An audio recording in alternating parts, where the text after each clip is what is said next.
The police officer's flashlight swept across our front porch while my mother stood frozen in the driveway, her designer luggage still in her hands. Her face went white. Her mouth opened, but no sound came out. Behind her, the taxi driver awkwardly asked if she still needed help with her bags. She didn't answer.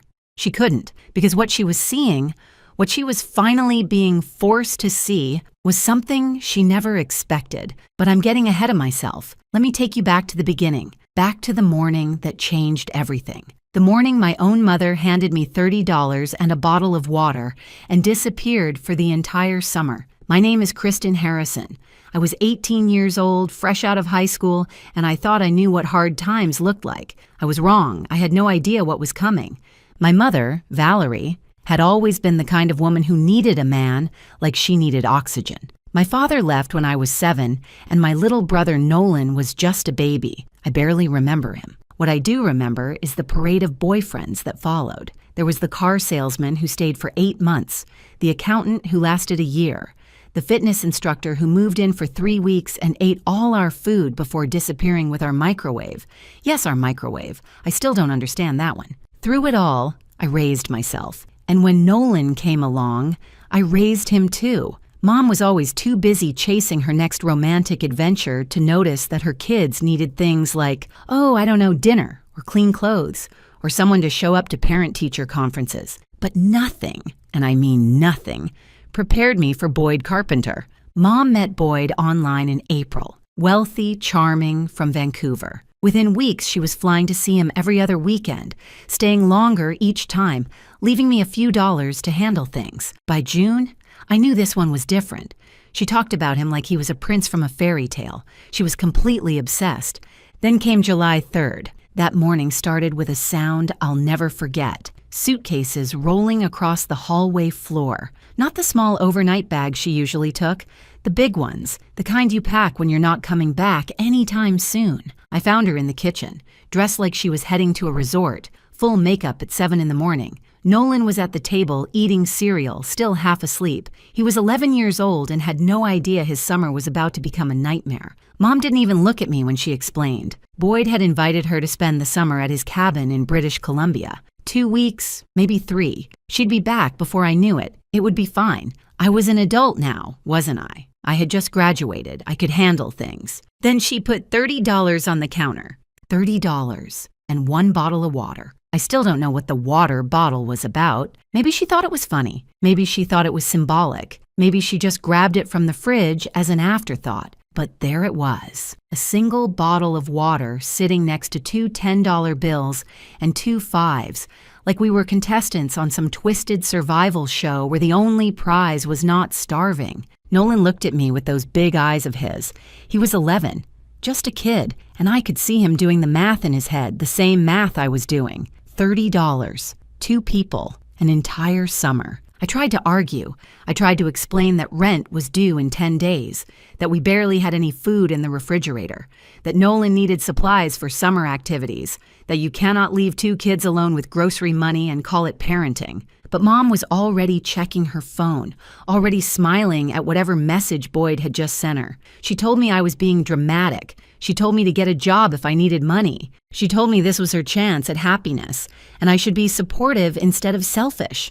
Selfish. She actually called me selfish. The taxi honked outside. Mom grabbed her bags, kissed Nolan on the head without really looking at him, and told us she'd call when she landed. Then she was gone. Just like that. The door closed, and the house went quiet. Nolan didn't cry right away. He just stared at the $30 on the counter, like he was trying to make it multiply through sheer willpower. I wished I had that superpower. I wished I had any superpower at all. That first night after Nolan fell asleep, I sat at the kitchen table and counted the money again. $30. Our refrigerator had half a carton of eggs, some questionable leftover pasta, a few condiments, and a lot of empty space. The rent, $850, was due on July 13th. The electricity bill was sitting unopened on the counter. I hadn't even looked at it yet. I was afraid to. I tried calling Mom around 9 o'clock. It went straight to voicemail. I left a message asking her to call me back, trying to keep my voice steady, trying not to sound as scared as I felt. She didn't call back that night, or the next morning, or the morning after that. By day 3, I realized she wasn't going to. Some people have savings accounts for emergencies. Some people have family they can call. Some people have safety nets. We had $30, a bottle of water that was now empty, and each other. I looked at my little brother sleeping on the couch, still in his clothes from the day before because I'd been too exhausted to remind him to change. He trusted me. He believed I would figure this out. He had no idea that I was 18 years old and absolutely terrified. But here's the thing about being terrified. You can either let it crush you or you can let it fuel you. And I had an 11-year-old counting on me. So I made a decision that night. I was going to find a way to survive this summer. I was going to keep a roof over our heads and food in our stomachs. And when my mother finally came back from her romantic vacation, she was going to see exactly what her children were capable of. She just had no idea what that would actually look like. Before we continue, if you're enjoying this story, please hit that subscribe button and tell me in the comments where you're watching from and what time it is there. I read every single comment, I see everything, and your support means the world to me. Thank you so much. Now, back to the story. Day 4 started with me staring at our pantry like it might magically refill itself overnight. Spoiler alert, and it didn't. We had peanut butter, half a loaf of bread that was getting stale, some generic pasta, and exactly 1 can of tomato sauce. I did the math. If we ate small portions, this could maybe stretch another 2 days. Maybe. I made Nolan a peanut butter sandwich for breakfast and told him it was a special summer adventure. He didn't believe me. The kid was 11, not stupid, but he ate it without complaining. That broke my heart more than anything. He was already learning to expect less. By day 5, the $30 was gone. I'd spent the last of it on milk, bread, and a bag of rice. Rice, I figured, could stretch forever. My grandmother used to say that rice was the great equalizer. Rich or poor, everyone eats rice. Of course, she also used to say that hard work always pays off, and I was starting to have doubts about that one. I started looking for work immediately. You'd think finding a job in July would be easy. Summer jobs everywhere, right? Wrong.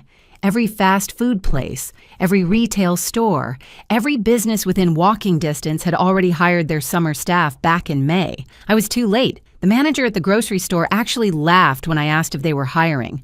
Not in a mean way, just in a, honey, where were you 2 months ago way. It still stung. So I got creative. My first job was cleaning out Mrs. Delgado's garage 3 houses down. She'd been meaning to organize it for years, and when I knocked on her door offering to do it for $20, she looked at me like I'd offered her a winning lottery ticket. 8 hours later, I had $20, a sunburn, and the knowledge that Mrs. Delgado had kept every single newspaper since 1987. I didn't ask why. Some questions don't need answers. Day 7 brought a new problem. A bright orange notice taped to our front door. Mr. Kowalski, our landlord, was not a patient man. He had a thick Polish accent and a mustache that seemed to bristle with its own separate anger. The notice gave us 7 days to pay the rent or face eviction proceedings. 7 days. $850. I had exactly $20 and a sunburn. I called my mother 12 times that week. Each call went to voicemail. By the 8th call, the voicemail was full. By the 10th call, I realized I'd been blocked. My own mother had blocked my number while I was trying to tell her that her children might end up homeless. I tried not to think about what that meant. I had work to do. The car wash on Henderson Avenue was hiring day laborers. No experience necessary. Cash at the end of each shift. I showed up at 6 in the morning and didn't leave until 7 at night. The pay was $65 for the week, and I earned every penny. I learned things about the inside of strangers' cars that I never wanted to know. There was a French fry in one minivan that I'm pretty sure was old enough to vote. Another car had so many dog hairs that I sneezed for 3 hours straight. But I kept showing up, kept scrubbing, kept smiling at customers who looked right through me. Meanwhile, Nolan was supposed to start summer camp that week. The deposit was $40. Money we obviously didn't have. He told me it was fine, that he didn't really want to go anyway. But I heard him crying in his room that night. One of the kids from the neighborhood had made fun of him for wearing the same shorts 3 days in a row, called him poor, called him dirty. My little brother, who had done nothing wrong, who was just trying to survive the same impossible situation I was. I wanted to find that kid and give him a piece of my mind. Instead, I went into my closet and pulled out my prom dress. It was pale blue, floor length, the nicest thing I'd ever owned. I'd saved for 6 months to buy it. I'd felt like a princess wearing it. The consignment shop gave me $35 for it. I told myself it was just a dress. I told myself it didn't matter. But walking out of that shop, I felt like I'd sold a piece of myself, a piece of the girl I used to be before this summer turned me into someone harder. Day 9 brought another piece of mail, a warning from the electric company. Payment overdue. Service interruption in 14 days. I added it to the pile of things I couldn't afford to think about. By day 10, our refrigerator held nothing but condiments, ketchup, mustard, a jar of pickles, and something in a container that I was too scared to open. Nolan made a joke about having a condiment feast, and I laughed even though I wanted to cry. That kid had more resilience than anyone I knew. He definitely didn't get it from our mother. That night, I sat in the shower with the water running and cried until I had nothing left. I couldn't let Nolan see me break down. I was supposed to be the strong one. I was supposed to have answers. But I was 18 years old, exhausted, broke, and completely alone. Mr. Kowalski came by again, his mustache twitching with every word. 3 days left, he said. 3 days to pay or start packing. He wasn't cruel about it. I could tell he felt bad. But business was business. He had his own bills to pay. Mrs. Pritchard from next door watched the whole conversation from her porch, not even pretending to mind her own business. That woman knew everyone's secrets and shared them freely. By the next morning, half the neighborhood would know that the Harrison kids were about to be evicted. The thought made me sick. I walked to clear my head that night, just wandering the streets with no destination in mind. That's when I passed Martinelli's Italian restaurant, right as they were closing up. A busboy was hauling trash bags to the dumpster out back, and something made me stop and watch. The bags weren't filled with garbage. They were filled with food. Bread, pasta, vegetables, containers of sauce, all perfectly good, all being thrown away because the restaurant couldn't sell day-old items. I stood there watching bag after bag go into that dumpster, and something shifted inside me. Not hope, not yet, but the beginning of an idea. And that idea was about to change everything. I approached the busboy before I could talk myself out of it. He was young, maybe my age, with tired eyes and marinara sauce stains on his apron. I asked him straight out, "Was that food still good?" He shrugged and said, "Yeah, most of it was fine. They just couldn't serve it tomorrow. Health code stuff, liability stuff, restaurant policy stuff. Every night, same thing. Hundreds of dollars of perfectly edible food straight into the trash." My stomach growled loud enough for both of us to hear. He looked at me for a long moment, then glanced back at the restaurant door, then handed me 2 of the bags without a word. I thanked him probably 15 times. He just nodded and went back inside. I practically ran home with those bags. When I spread everything out on our kitchen table, Nolan's eyes went wide. Fresh bread, only a day old. Pasta that just needed reheating. Vegetables that had a few soft spots but were perfectly fine. Containers of soup and sauce. It was more food than we'd seen in days. Nolan ate until his stomach hurt. I had to tell him to slow down, afraid he'd make himself sick. That night, for the first time in over a week, we went to bed with full bellies. But here's the thing. One meal doesn't solve anything. I knew those bags would last us a few days at most, and then we'd be right back where we started. So my brain started working on something bigger. The next morning, I walked to the public library because our internet had been shut off 3 days earlier. Apparently, you need to pay bills for services to continue. Revolutionary concept. I spent hours researching food waste, food rescue organizations, and something I'd never heard of before, food recovery programs. Turns out, restaurants throw away millions of pounds of perfectly good food every single year. Not because it's bad, but because of policies, liability concerns, and the simple fact that they make too much. And there were organizations across the country that collected this food and distributed it to people who needed it. Legal organizations, legitimate operations. All it took was proper agreements and liability waivers. I spent so much time on Google that week that the algorithm probably thought I was either starting a restaurant or enrolling in culinary school. It kept suggesting chef hats and cooking classes. If only it knew I was just trying to figure out how not to starve. I printed out everything I could find. Sample liability waivers, food safety guidelines, information about similar programs in other cities. My stack of papers was thick and messy, but it felt like possibility. The problem was, I was an 18-year-old nobody. Why would any restaurant listen to me? That's when I found Mr. Okonkwo. Leonard Okonkwo ran the community center on Maple Street.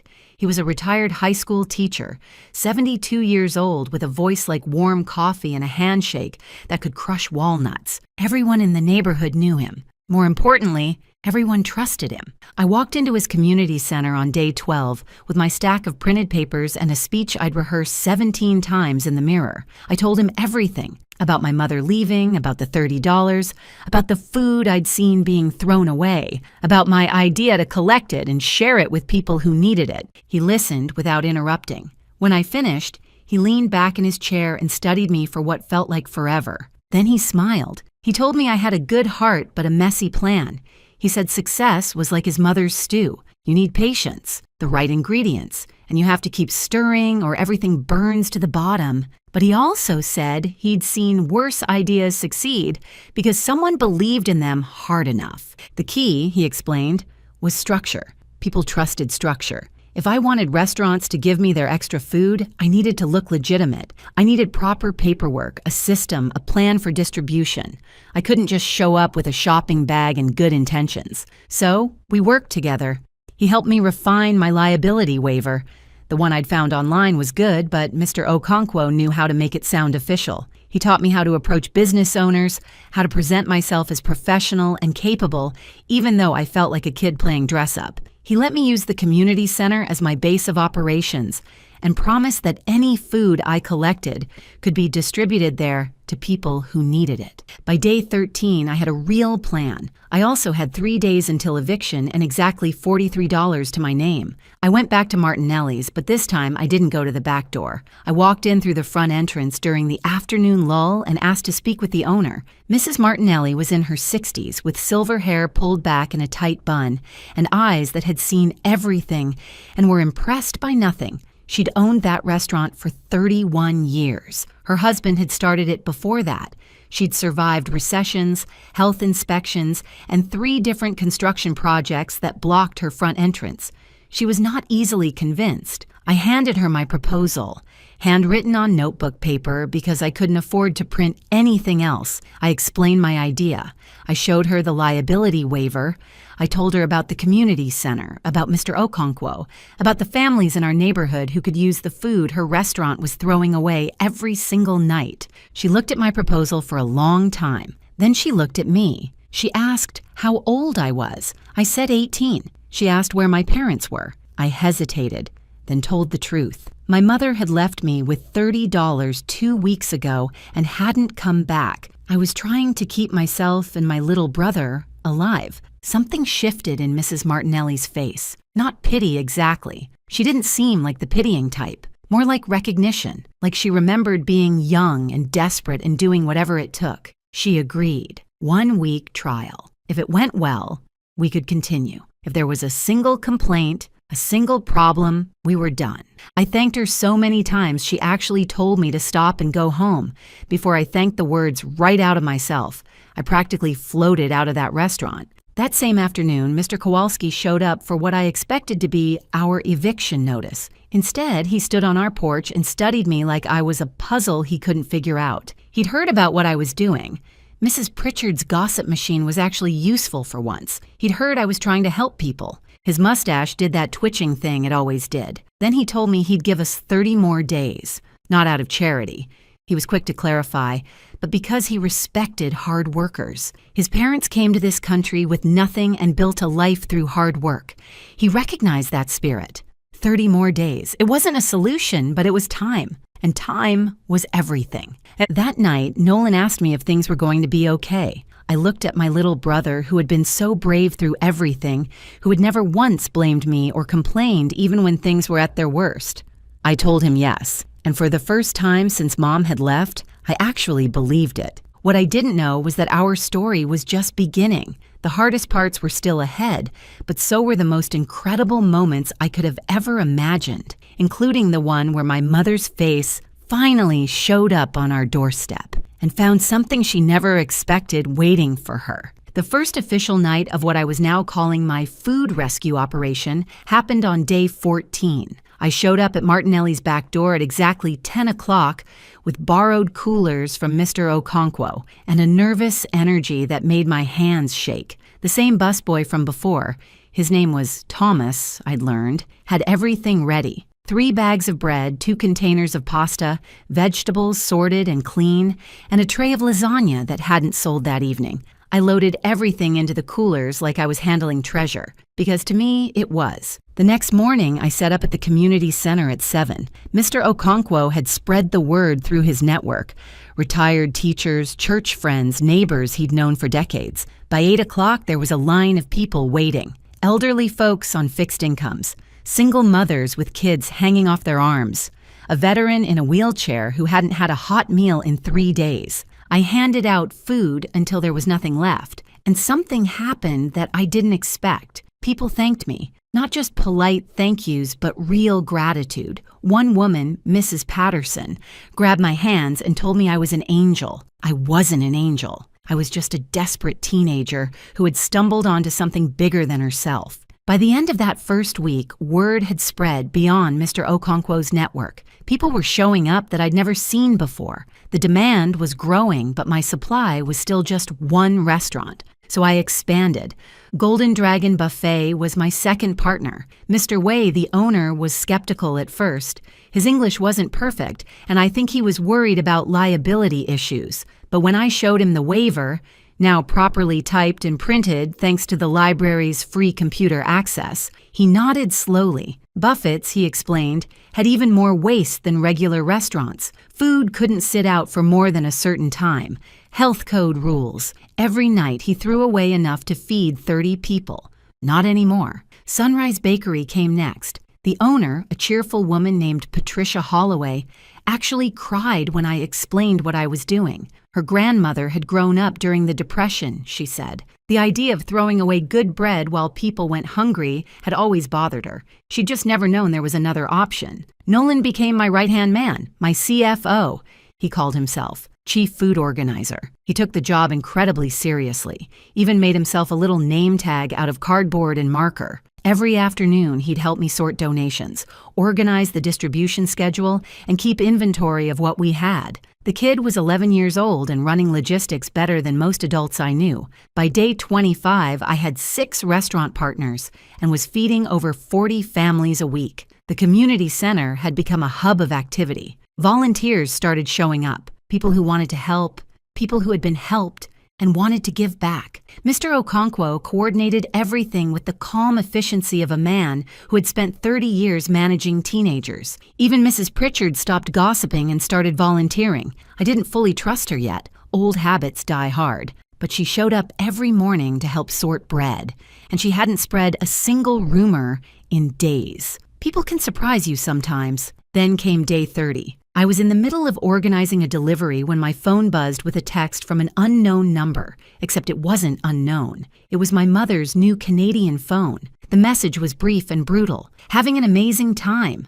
Boyd proposed, wedding in September. Don't bother me with drama. That was it. No questions about how we were doing. No apology for disappearing. No acknowledgement that she'd left her children with $30 and a bottle of water a month ago. Just an announcement about her engagement and an instruction not to bother her. Nolan saw my face and asked what was wrong. I showed him the text.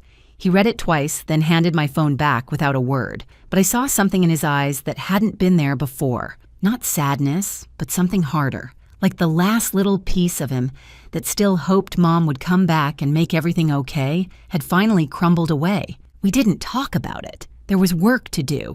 Day 33 brought a new challenge. I was at the community center when a woman in a blazer walked in with a clipboard and an expression that meant business. She was from the county health department and she had questions. Someone had filed a complaint. Anonymous, she said. But someone had reported that I was distributing food without proper permits, without health inspections, without any of the official approvals that legitimate food operations required. My heart sank. I thought about everything I'd built over the past 3 weeks.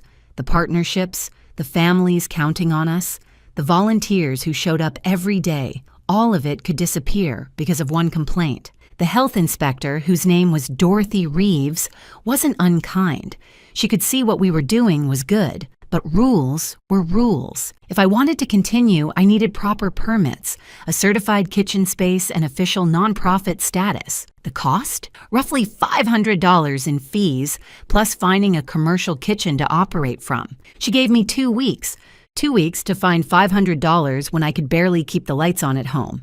2 weeks to find a commercial kitchen when I didn't even have a working stove at our apartment. 2 weeks to make everything official when I was still technically just a kid trying not to drown. I thanked Dorothy Reeves for the information and somehow held myself together until she left. Then I sat down on the community center steps and tried very hard not to panic. Mr. Okonkwo found me there 20 minutes later. He sat down beside me, his old knees creaking in protest, and asked what was wrong. I told him everything. He was quiet for a long moment. Then he said something I'll never forget. He said that obstacles were just opportunities wearing ugly masks. He said that every successful person he'd ever known had faced moments exactly like this one. Moments where giving up seemed like the only logical choice. The ones who succeeded were the ones who found another way. I didn't have $500, but I had something else.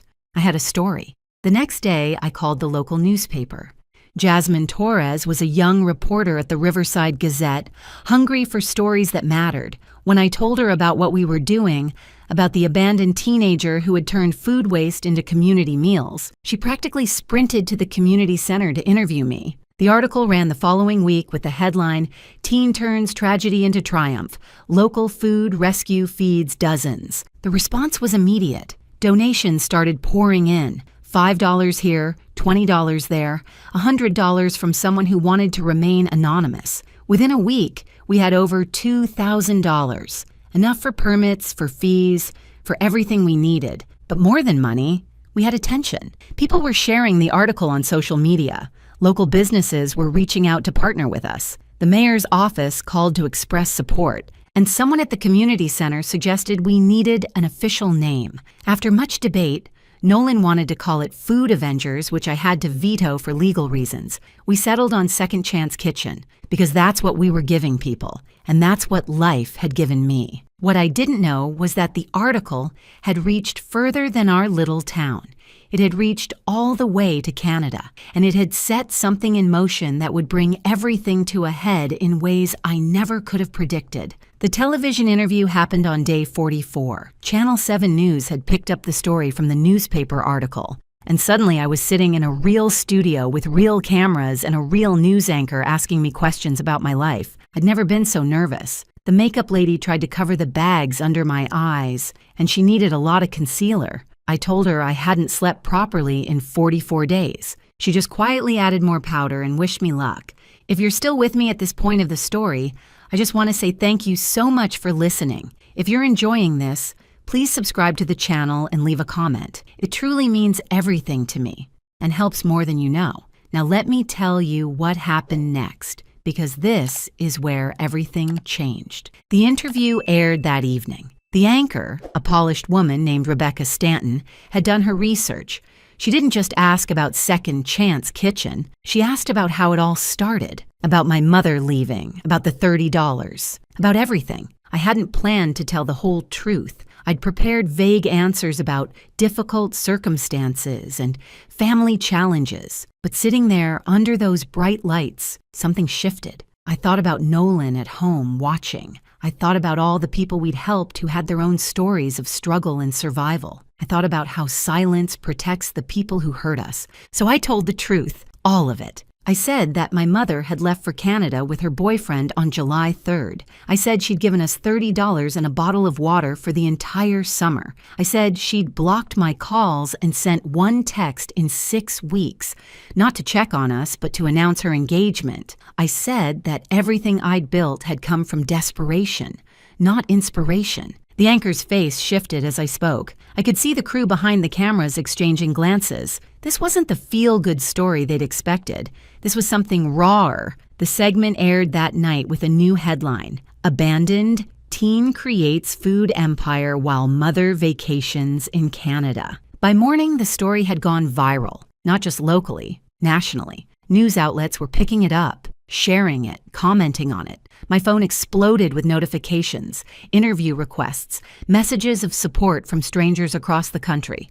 Second Chance Kitchen received more donations in 24 hours than we'd received in the entire previous month. A local business owner, Mr. Fitzgerald, who ran a catering company, offered us use of his commercial kitchen for free. Our permit applications were fast-tracked by the county. We officially became a registered nonprofit with tax-exempt status. 12 restaurants were now partnering with us. We were feeding over 80 families every week. Volunteers were signing up faster than we could train them. But the story had also reached Canada. My mother called on day 46. I almost didn't answer, but something made me pick up. She was furious, not apologetic, not concerned, furious. Her voice was shaking with rage as she demanded to know how I could embarrass her like this. Boyd's family had seen the news story.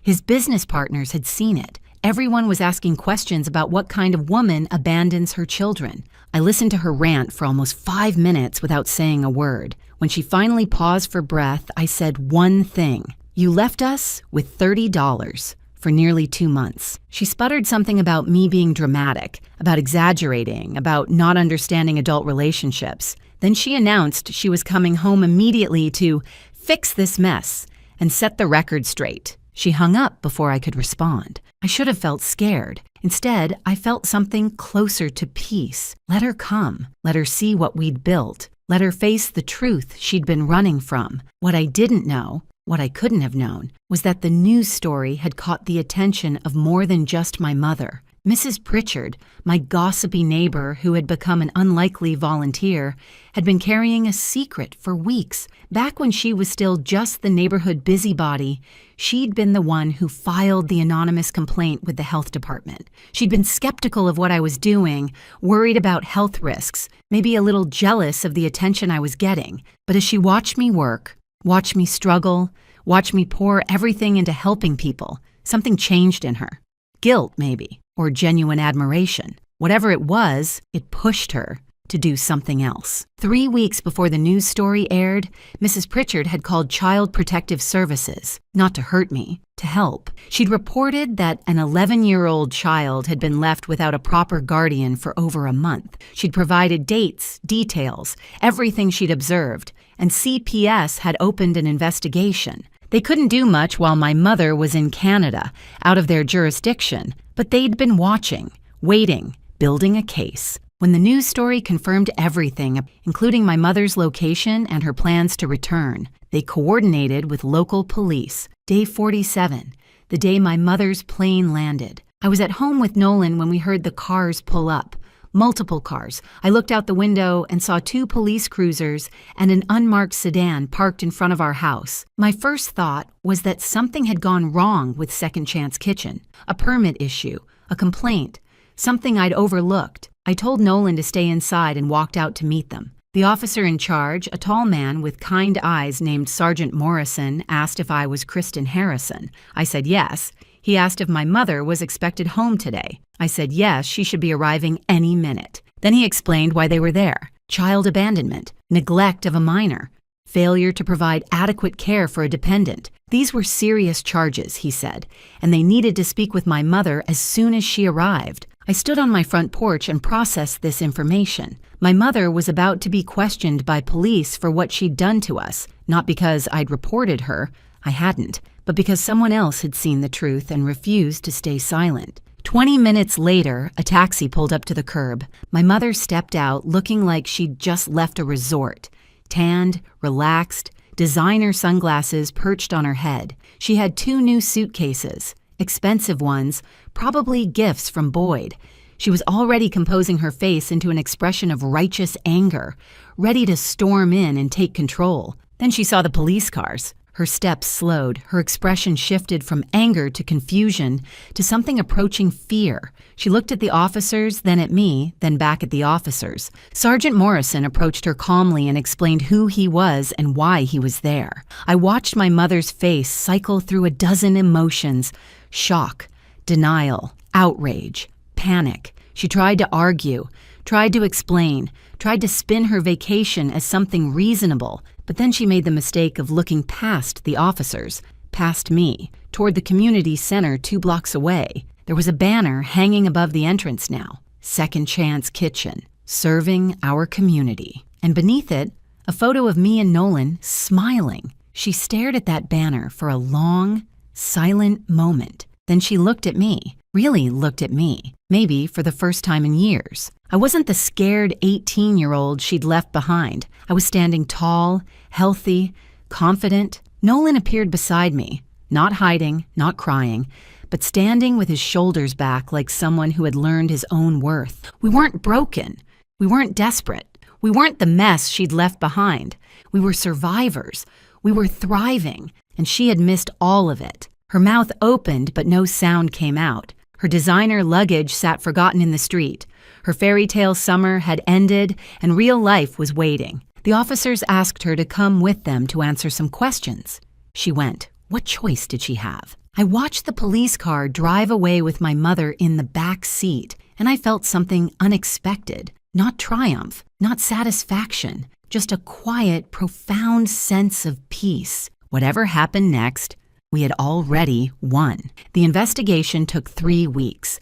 Child Protective Services interviewed me, Nolan, neighbors, Mr. Okonkwo, and half the community. They documented everything. The $30, the blocked phone calls, the single text message about the engagement, the 47 days of absence. My mother hired a lawyer, of course. Boyd had given her money before he disappeared from her life. Oh yes, Boyd. Apparently, his wealthy family wanted nothing to do with that kind of publicity. The engagement was called off approximately 6 hours after the news story aired. Funny how fast fairy tales crumble when reality shows up uninvited. In the end, my mother wasn't arrested. The charges were serious, but she had no prior record, and the court took into account that Nolan hadn't been physically harmed. She received 3 years of probation, mandatory parenting classes, and 200 hours of community service. Here's where the story takes an unexpected turn.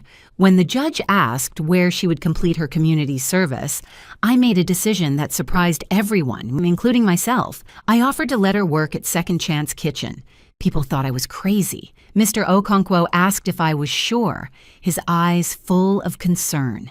Even Nolan looked at me like I'd lost my mind. Why would I want my mother anywhere near what I'd built? But here's what I understood that others didn't. Punishment wasn't going to change her. Jail time wasn't going to make her a better person. The only way she would ever understand what she'd done was if she saw it, if she lived it, if she spent 200 hours surrounded by the community that had supported her children when she wouldn't. The judge approved the arrangement. My mother's first day of community service was awkward beyond description. She showed up in clothes that were too nice for sorting vegetables, her hair perfectly styled, her expression a mixture of humiliation and resentment. The volunteers who knew our story gave her looks that could freeze water. She didn't say a word to anyone, but community service has a way of wearing down walls. Week after week, she showed up. She sorted bread alongside Mrs. Pritchard, who, I'd learned, had been the one to call CPS in the first place. She packaged meals next to Mr. Okonkwo, who treated her with firm but fair expectations. She served food to families who thanked her without knowing who she was. And slowly, something began to shift. I noticed it first in small ways. She stopped styling her hair for service days. She started asking questions about how things worked. She learned the names of regular volunteers. She began arriving early instead of exactly on time. Week 6, she broke down crying during a shift. We were in the back room, just the two of us, boxing up meals for delivery. Out of nowhere, she started sobbing. Ugly, messy sobs that she tried to hide behind her hands. When she finally caught her breath, she looked at me with red eyes and said something I'd waited my whole life to hear. I'm sorry. Not I'm sorry, but not I'm sorry you felt that way. Just those 2 words, raw and undefended. She said she'd spent her whole life looking for someone to take care of her. After my father left, she'd been so desperate to find that security again that she'd forgotten she was supposed to be the one providing it. She said she'd convinced herself we were fine, that I was mature enough to handle things, that her happiness mattered too. She said she'd been selfish and wrong and she didn't expect me to forgive her. I didn't forgive her. Not that day. Forgiveness isn't a switch you flip. It's a door you open slowly, checking for traps along the way. But I told her the door wasn't locked. That was 6 months ago. Today, Second Chance Kitchen operates out of a real commercial kitchen donated by Mr. Fitzgerald, whose catering business became our biggest supporter. We partner with 23 restaurants across the city. We serve over 200 families every week. We have a staff of 4 paid employees and over 40 regular volunteers. I received a full scholarship to State University for social entrepreneurship. Classes start next fall. Nolan is thriving in school. He wrote an essay about our summer that won a county-wide writing competition. The kid has a future in storytelling, which makes sense. He lived a pretty incredible one. As for my mother, she completed her community service months ago. She still volunteers twice a week. She's not perfect. We're not the kind of family you see in commercials, laughing over breakfast and hugging at every opportunity. Some wounds take longer to heal than others. But she's trying. Really trying. She started therapy. She got a steady job. She stopped looking for a man to rescue her and started figuring out how to rescue herself. Last week, she asked if she could take Nolan to a movie, just the 2 of them. He said yes. Progress comes in small steps. I still have that empty water bottle, by the way, the one she left us with on July 3rd. I keep it on my desk where I can see it every day, not out of bitterness. I'm past that now. I keep it as a reminder that sometimes the people who should lift you up are the ones who leave you down. A reminder that rock bottom isn't the end of the story. It's just the foundation you build on.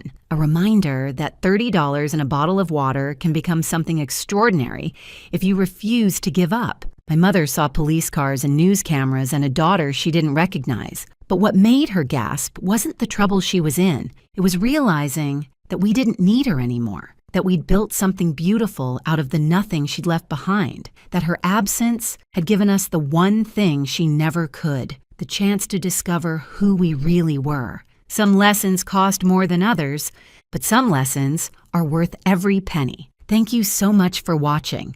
More of my most gripping stories are already on your screen. Click one now and don't miss the best part. You will love it. See you in the next story.